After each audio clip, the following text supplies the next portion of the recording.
Saviez-vous qu'il est possible de déchiffrer les pensées d'autrui en utilisant seulement 3 stratégies simples? Examinons quelles sont ces stratégies et comment les appliquer. Ces compétences sont nécessaires pour surmonter toutes les circonstances car, en les maîtrisant, il devient beaucoup plus facile d'interpréter et de comprendre les pensées d'autrui.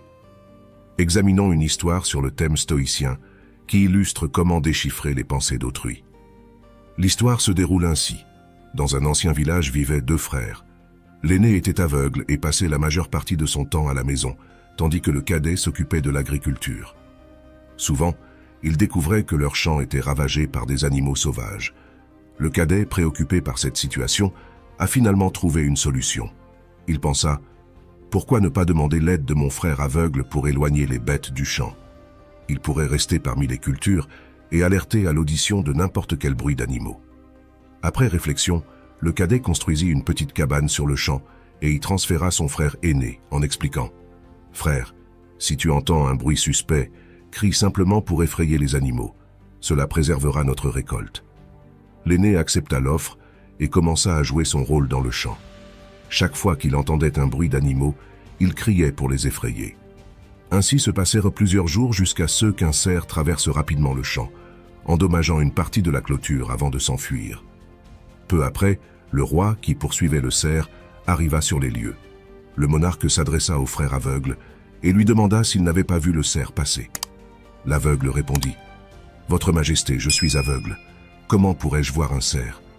Cependant, je peux vous assurer que la créature qui s'est enfuie de mon champ ne vaut pas votre chasse.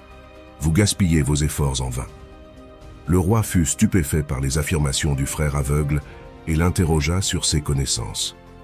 Il eut des doutes sur la véracité des propos de l'aveugle, car malgré sa cécité, il exprimait une opinion sur l'importance du cerf. À cela, l'aveugle répondit « Votre Majesté, la créature que vous poursuivez est en réalité une biche enceinte. Je ne me souviens pas que le roi ait jamais poursuivi une biche enceinte, donc je considère que votre zèle est inutile et qu'il ne vaut pas la peine de gaspiller vos efforts sur elle. » Le roi, impressionné par cela, ne pouvait pas comprendre comment l'aveugle avait déterminé l'état de la biche. Il se demandait comment une personne sans vision pouvait être si sûre. Sous l'influence du désir de vérifier cela, il ordonna à son commandant « Capturez cet animal vivant. J'ai besoin de vérifier si elle est réellement enceinte. L'aveugle semble très convaincu et je dois enquêter sur cela. Allez, et confirmer son état. » Le commandant reçut les ordres du roi et partit. À son retour, il confirma au roi que l'aveugle avait raison et que la biche était effectivement enceinte. Le roi, plein d'étonnement, ne pouvait pas comprendre comment l'aveugle savait que la biche était enceinte. Il se demandait comment l'aveugle pouvait le savoir, comment il pouvait être si sûr. En interrogeant le frère pour clarifier le mystère, le roi dit « Je peux douter du fait que vous êtes réellement aveugle, mais je suis venu vous poser une question. Êtes-vous prêt à me donner une réponse honnête ?» À cela, l'aveugle répondit « Votre Majesté, demandez ce que vous voulez, et je répondrai avec toute sincérité. » Le monarque dit « Vous êtes une personne d'une perspicacité exceptionnelle, et il semble que vous ayez une compréhension profonde de diverses questions. Je vous ai convoqué aujourd'hui pour savoir si ma femme me trompe. » L'aveugle répondit « Votre Majesté, qu'est-ce qui vous a amené à poser une telle question? Votre union a été de longue durée, sur de nombreuses années.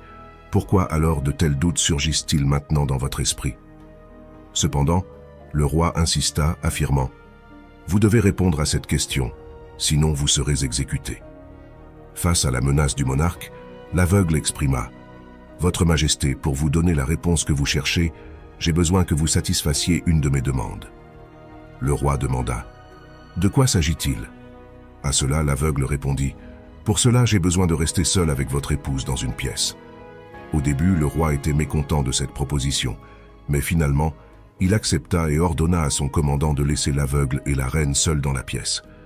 À ce moment, l'aveugle exprima l'intention d'établir un contact physique avec la reine. Face à une telle déclaration, la reine réagit violemment. Après le conflit, l'aveugle parvint à s'échapper et se présenta devant le roi. Puis l'aveugle informa le roi « Votre Majesté, votre épouse vous est infidèle. » Enragé, le roi dégaina son épée et se dirigea vers la reine, la prévenant que tout mensonge entraînerait son exécution. La question était la fidélité de la reine. À cela, elle répondit « Votre Majesté, vous pouvez me priver de ma vie, mais pas de mon honneur. » En confirmant la vérité des paroles de l'aveugle, le roi s'approcha rapidement de l'aveugle et demanda comment il avait su que sa femme le trompait. L'homme aveugle répondit « Votre Majesté, c'était très simple. J'ai mentionné à votre épouse mon désir de la toucher, et sa réaction était si violente qu'elle a commencé à m'attaquer. Au lieu de rejeter, elle a choisi la violence. Touchée par moi dans le processus, maintenant dites-moi, comment pourrait-elle être fidèle en réagissant de cette manière ?» Impressionné par la perspicacité de l'aveugle, le roi s'exclama « Votre perspicacité est admirable. Continuez. Donnez-moi la bonne réponse à une autre question et vous serez libéré. » Le roi demanda « Dites-moi, suis-je vraiment le fils de mon père ou d'un autre homme ?» À cela, l'aveugle répondit « Votre Majesté, cela vous inquiète-t-il vraiment ?»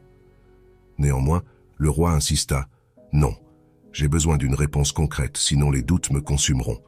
Je veux connaître la vérité. » L'aveugle répondit « Votre Majesté, je peux vous révéler votre lignée tout de suite, mais d'abord, j'ai besoin de votre promesse que vous ne réagirez pas avec colère. » Le roi, fils de son père, mais également influencé par un commerçant avide. Entendant cela, le roi se tourna immédiatement vers sa mère et demanda « Mère, s'il te plaît, dis-moi la vérité. Suis-je vraiment le fils de mon père ou d'un autre?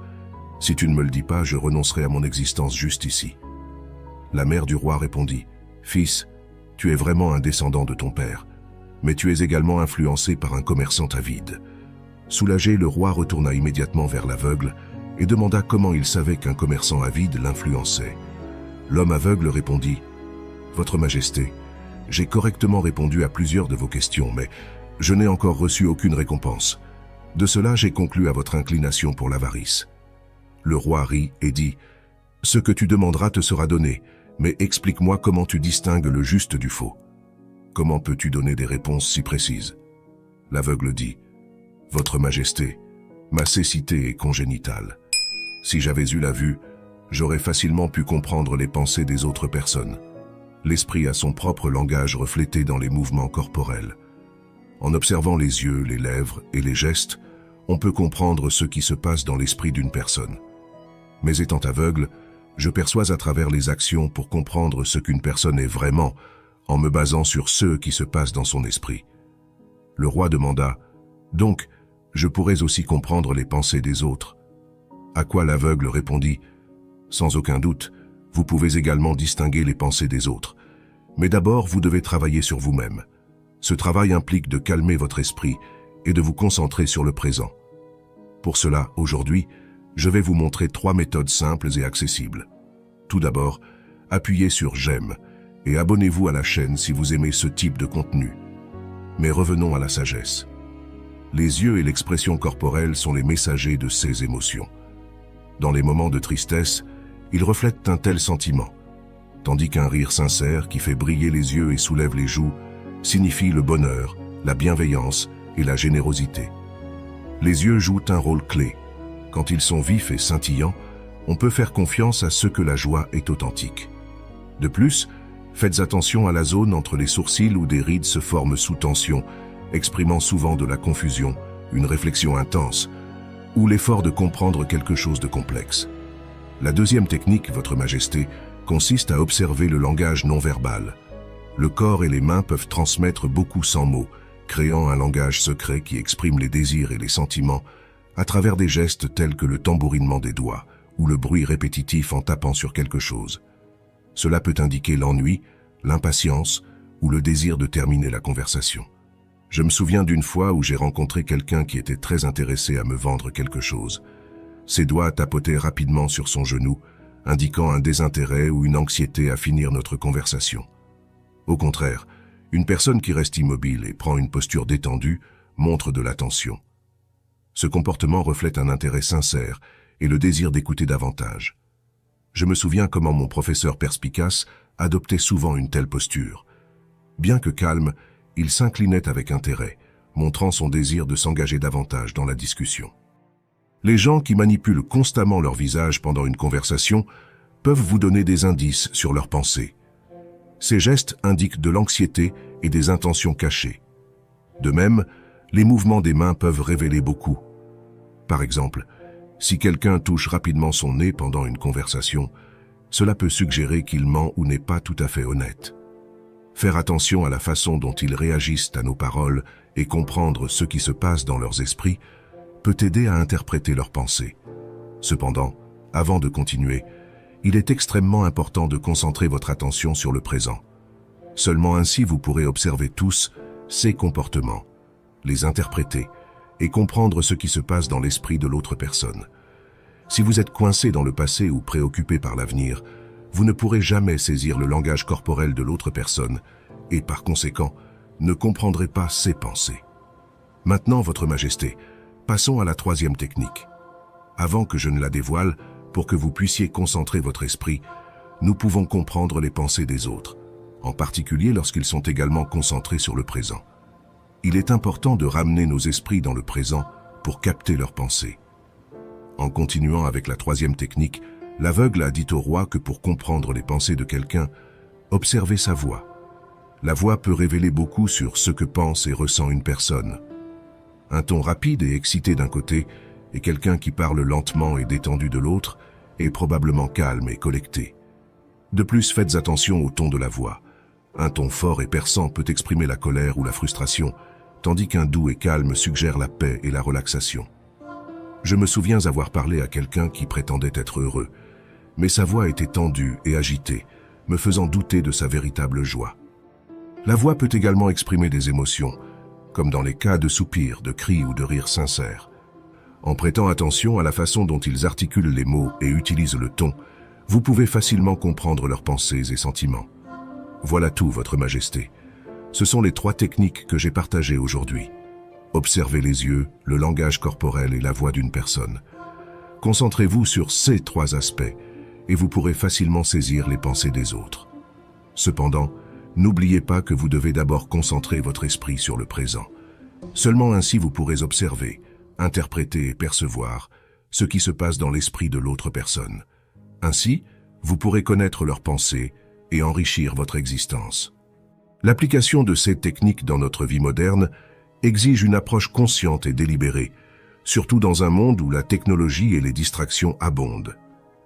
Pour intégrer efficacement l'observation des yeux, du langage corporel et de la voix dans notre quotidien, voici quelques conseils pratiques. Pratiquez la pleine conscience. Avant de pouvoir observer les autres, vous devez être pleinement présent. Commencez votre journée avec une courte méditation ou des exercices de respiration pour calmer votre esprit. Cela vous aidera à rester centré et attentif aux détails subtils dans les interactions avec les autres. Améliorez votre écoute active. Lorsque vous conversez avec quelqu'un, concentrez-vous pleinement sur ce qu'il dit, sans penser à votre réponse. Écoutez avec l'intention de comprendre, pas de répondre.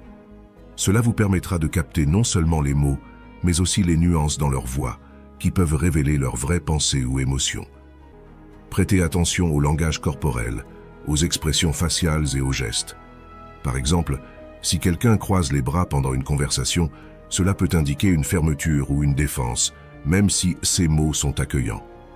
Mettez en pratique l'empathie. Utilisez votre compréhension des pensées et des émotions des autres pour répondre avec empathie. Lorsque vous pouvez percevoir ce que quelqu'un ressent, adaptez votre réponse pour montrer que vous comprenez et respectez leur perspective, même si vous n'êtes pas d'accord. Restez ouvert et curieux. Gardez un esprit ouvert et curieux. L'intérêt sincère pour les autres, combiné à la capacité d'observer attentivement, ouvre la porte à des relations plus profondes et plus significatives.